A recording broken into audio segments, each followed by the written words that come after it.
Aku mencoba berempati bagaimana filsafat ini bisa dekat dengan isu keseharian kita, terutama dalam case romansa, love and relationship.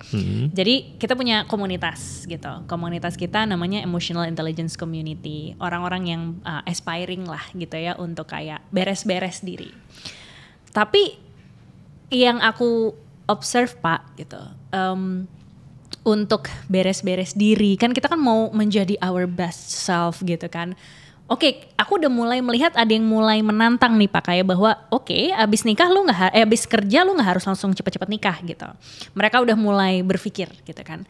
Tapi giliran mereka disuruh tadi menggali dirinya sendiri atau misalnya kayak bener gak sih ini pilihanku atau enggak gitu ya. Mereka juga masih bingung, ragu gitu ya. Jadi kayak seolah-olah tuh gue mau personal development atau gue pengen developing self tapi juga gak tahu gimana caranya, gak tahu siapa gurunya gitu ya.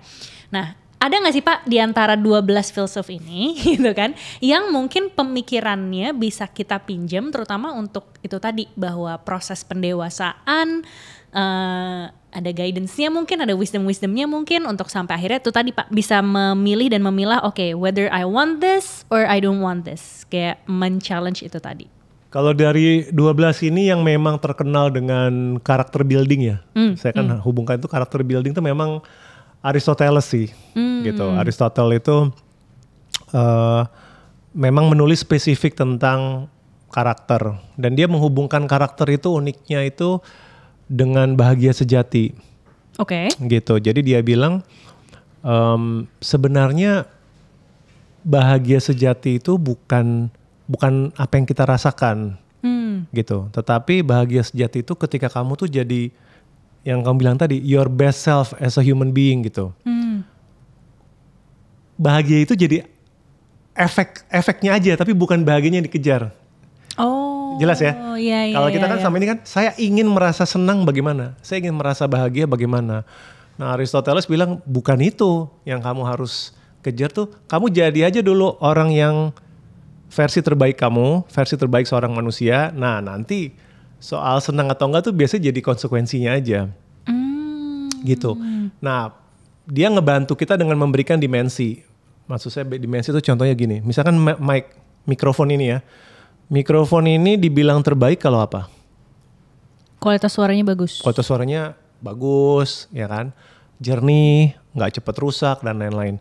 Di setiap benda tuh pasti kita bisa menentukan cara menilai kualitas kan, dimensinya apa? Mobil seperti apa yang bagus kan kita bisa bagi tuh parameter-parameternya. Nah dia juga bikin itu untuk manusia, gitu. Iya namanya keutamaan atau virtue bahasa Inggrisnya atau arete bahasa Yunaninya. Itu dia bilang. Nih kalau manusia ini membangun dirinya sesuai kriteria-kriteria ini dia makin dekat menjadi versi terbaik seorang manusia. Nah ada 4 tuh. Yang pertama wisdom, bijaksana dalam mempertimbangkan, dalam memilih. Kemudian ada berani. Dia memasukkan berani di situ gitu. Berani ini bukan berani ke toilet malam-malam ya. Maksudnya berani itu dalam pengertian kalau udah tahu apa yang harus dilakukan, kamu stick to it, gitu punya prinsipal. Yang ketiga itu ugahari, ini juga kata yang jarang dipakai. Belum pernah dengar ya kata ugahari? Saya baca di buku Bapak dan itu PR terberat saya. Ya, ugahari itu moderation atau self restraint ya. Yep. Gitu. Jadi bagaimana kita menahan diri tidak berlebih-lebihan dalam keinginan, dalam nafsu gitu.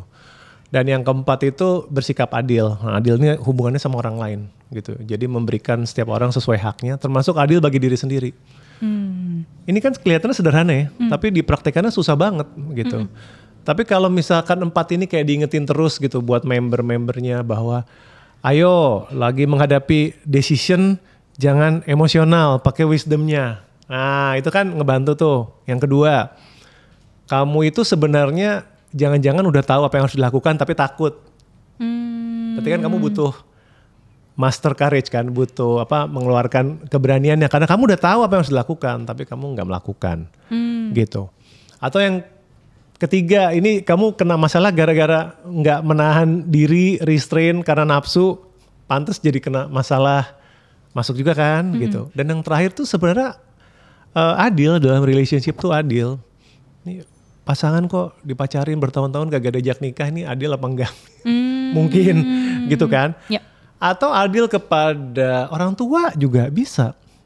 Maksudnya orang tua punya ekspektasi tertentu terhadap status kita, bukan berarti mereka harus turutin diturutin atau juga dimarah-marahin juga gitu.